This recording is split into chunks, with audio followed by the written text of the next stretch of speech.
After we went through the Canadian border following our Banff trip and we dealt with a cranky U.S. border agent, we were back in the States. No more moose with maple running through their veins. Nope, just a buttload of deer. Deer everywhere. Deer by the side of the road, deer on the road, deer under the trees, maybe even deer driving the cars that looked like their operator didn't know what a road was. There are an absolutely crazy amount of roadside crosses along the highways in Montana. There were definitely more between Kalispell and Big Sky when we went to Yellowstone, but it was unnerving. The one good thing is that it definitely makes you pay more attention, which is important if you're on a two-lane, two-way highway. You're going to get stuck behind a lot of slow trucks. Be cautious. Now that the PSA is out of the way, let's do a great thing and complain. When we got to our hotel in Kalispell, it kind of sucked. The Travelodge there has absolutely no parking. If you actually want to, I don't know, enjoy your vacation, you probably won't be at the hotel before 8. But if you're not there, you won't have a parking space. We were those annoying people who created a space again. You hate people like us. We headed out to Glacier National Park early the next day. I was incredibly excited since I hadn't been there for a while, and I had lots of great memories of freezing my legs off by actually hanging out in some of the water there. My brothers totally look cool there in pending feet amputations due to frostbite. First thing we did when we got in was stop at one of the Lake McDonald turnouts. I did a terrible thing and grabbed a few rocks. Or I didn't. I don't want the national park vigilantes to get me. I don't know what the punishment is. People stopping in large groups every time I drive because there's a squirrel nearby to take pictures of? After a few minutes, we got back on the road and decided that we were going to do the Avalanche Lake hike. That was until we got to the trailhead and there were absolutely no parking spaces at all. I think the entire population of San Francisco took a vacation there at the same time.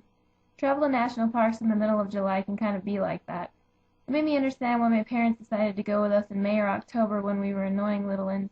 Driving around with all my brothers and me while trying to find a non-existent parking space would probably have caused our parents to leave us in Avalanche Lake with no forwarding address. So yeah, try not to go in the middle of the summer. There was also road construction that caused us to stop for about 20 minutes before we got to the turnout where there were no parking spaces. Complaining is fun. Anyway, we drove back to the last turnout and we just walked on the side of the road until we got to the parking area. We got heckled by a few people who were stuck in traffic. There, my boyfriend found park shuttles that were going up to the Hidden Lake Trail up on Going to the Sun Road. We decided to go ahead and take that instead of trying to hike all the way up, considering it probably would have taken us days and we probably would have been run over at least 17 times. If you get the chance to take the shuttles that were going up, it's probably a better idea. You can actually catch the view as the road gets higher and higher up without having to worry about being a driving off the road statistic. Also, I would imagine driving up that road would be terrifying considering the drop. Again, I don't know how my dad managed to focus with all of us throwing stuff in the back seat as kids. He should be in NASCAR or something. The view is absolutely amazing on the way up. I mean, duh, it is the Rockies. There are tiny waterfalls and a great mix of green and rock. Plus, if you decided to stop every chance you could, you would probably be taking pictures until you'd miss 3 weeks of work. Definitely go up the road somehow, in a shuttle or driving yourself up and gripping the wheel in fear. The Hidden Lakes hike was pretty cool for us. At first, the entire population of San Francisco had, again, decided to be where we were. At the beginning of the trail, there were a ton of people. There were a lot of people who were flagrantly fouling up the rule book of national parks and being way off the trail. You're kind of supposed to stay on the trail, mostly to leave the park as pristine as it can be, but also because sometimes it saves idiots from being eaten and or somewhat maimed by bears, angry mountain goats, and squirrels. We got to see the law being laid down on the way back because too many people had been off the trail too long. We were park ranger cheerleaders. Mostly I cheered the park ranger on because he was a hottie. And maybe because I've seen too many detective shows and think any law enforcement is as sexy as Elliot Stabler. On the way up, though, there was still a fair bit of snow. Once we got that far, a lot of people disappeared. Losers who can't handle snow in July. Whatevs. We slipped, slid, and watched clearly expert hikers falling down in crocs. A little ways up, we saw a mountain goat walking right around the trail with her baby.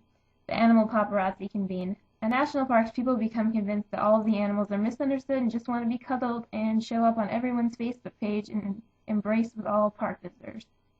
We took pictures, but we kept our distance. They were so cute, though. I almost wanted to pick up the baby goat and run. They're one of the 3 animals I want to kidnap. The other 2 are otters and seals. There aren't a lot of seals walking along there, though. You know, lack of feet in the ocean makes it sort of hard. After that, there was a large group of bighorn sheep down the mountain. Again, people decided to turn it into a photo shoot and make duck faces with them. We stayed higher up, and we were reminded how terrible the zoom on our cameras were. We also noticed a very large blood stain on the snow a little ways away. I'm pretty sure it was just bighorn sheep fighting over whose Facebook duck face was better. It wasn't the scene of animal attacks or anything. As we continued to walk over, I'm pretty sure we encountered more mountain goats than people, and their coats were about as matted as my hair in the morning. That's quite a feat. I was glad to see that no one decided they need to cuddle one of them. It is a national park, and they are wild animals. Both of those features attract people who probably tried desperately to become regulars on Jackass. Basically, I just got a buttload of goat pictures, and I'm going to keep sharing them. Look, how cute. Aw, more cute. Aw. Aw. See them yet? Okay, well, if you are, you probably won't like hiking up there. We got distracted by the mountain goats and this marmot practicing to be an animal rug or Superman, but the actual overlook at Hidden Lake is beautiful. Check this mofo out. It's one of those things where you take 800 pictures that look exactly the same, but you feel this is necessary. I mean, come on, look at this. Also, you're absolutely sure that all of your neighbors and people you haven't spoken to for 8 years but happen to be on your Facebook totally want to check it out. They're not sick of looking or anything, and neither are you, right? Right?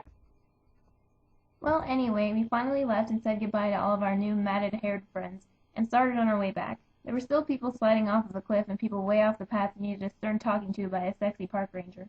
I would have strayed off the path for a little Glacier Park justice if all the park rangers were as cute as the one near the visitor center at Logan Pass. Don't tell my boyfriend. When we got back, we did the best tourist thing around and bought a bunch of stuff that we didn't need at the visitor center store. I mean, wait, I totally needed that adorable bighorn sheep stuffed animal. What would I have done without it? Then we basically had to wait about 4 days to get on a shuttle to get back to the Avalanche Lake stop. Again, I can't stress this enough. Don't go to national parks in the middle of the summer, unless you want to start flash mobs all over the place or something. I won't judge. On the way down in the shuttle, we talked to a couple who had been camping in the backcountry with one of the permits to do so.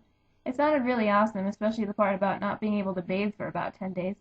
So maybe you should check it out if you're not like my boyfriend and I and are still allowed to have man cards. We'd be too scared of an imminent animal attack. We'd be in a fetal position in the tent whenever we heard anything, at all, even ourselves breathing. After we got to our stop, we walked to our car and said goodbye to the park for the day. Then we went to another gift shop just outside of the park entrance and we bought every possible thing. I'm sure my mom will love our hot pad that says sushi and has a bear eating a fish. It will be her favorite Christmas present of all time. That night we went to the best Mexican restaurant possibly ever, located about a mile and a half from our hotel room in Kalispell. It's called Casa Mexico. Since we were still staying at the Travelodge, the place where parking spaces go to die, we ended up walking there to avoid having to park all the way over in Whitefish. It's a good thing we did because we were so full of the most delicious food that had we driven, we may not have fit in the car. I'm a vegetarian and my boyfriend isn't, but he's very lovely and patient when I make shocked faces of horror when he suggests that we go eat at a steakhouse, or as I call it, a cow corpse buffet. Mostly I'm kidding, but sometimes it's hard for us to find a restaurant with good vegetarian options. This one is satisfying both of us. Foodgasms galore. Inappropriate when Harry met Sally noises that weren't even a joke. I had the spinach and mushroom quesadilla, and I have absolutely no idea what my boyfriend had because I was too busy making sweet fork love to that yummy quesadilla. Please go there. It's delicious. Anyway, we walked back sometime in the 10 o'clock hour when we were perfectly safe. No crazy Montanan muggers or disgruntled mountain goats who got lost. The next day, we decided to drive to the park, stop at the very first parking lot where the shuttle would pick us up, and we took it to the Avalanche Lake hike. Again, due to road construction, we were basically there long enough for Kim Kardashian to tell us a list of all of her sexual partners. Since we had to leave by mid-afternoon, this was no bueno. We were originally just going to walk the Trail of the Cedars, but some friendly hiker told us we really should make the Avalanche Lake hike. The friendly hiker also told us in so many words, the hike is uphill, no fatties. Then she told us we didn't look too fat, so we'd be good. You have to take a compliment where you can get one. We practically jogged there because we knew we didn't have a lot of time before we needed to leave. In fact, I'm pretty sure we made it in less than half the time it said it would take. Either way, you should be able to make it there within an hour, even if the friendly hiker told you that you were too fat. Hiking bitches be crazy. We left a lot of people, but when no one was around, we tried to make scary mountain man noises to scare off any potential predators. I'm sure if a bear heard us, it would wonder why the chipmunks were making tiny bellowing noises. Have I mentioned we have no man cards? The path was pretty gorgeous, particularly when you're next to the streamy river thing. I'm totally educated on the geographical facts of this park, peeps. But the lake itself is again breathtaking. I'll stop yammering about fatties and completely accurate and thorough topography while you look at these pretty pictures. After we'd stayed for not nearly enough time, but really 3 days wouldn't be enough time, we sprinted on back and got on a shuttle back to our car. We would really have liked to stay much longer, but we were headed to Yellowstone the following day. We needed to get to our hotel in Big Sky. Because we'd stayed so late, we ended up driving in the dark a lot.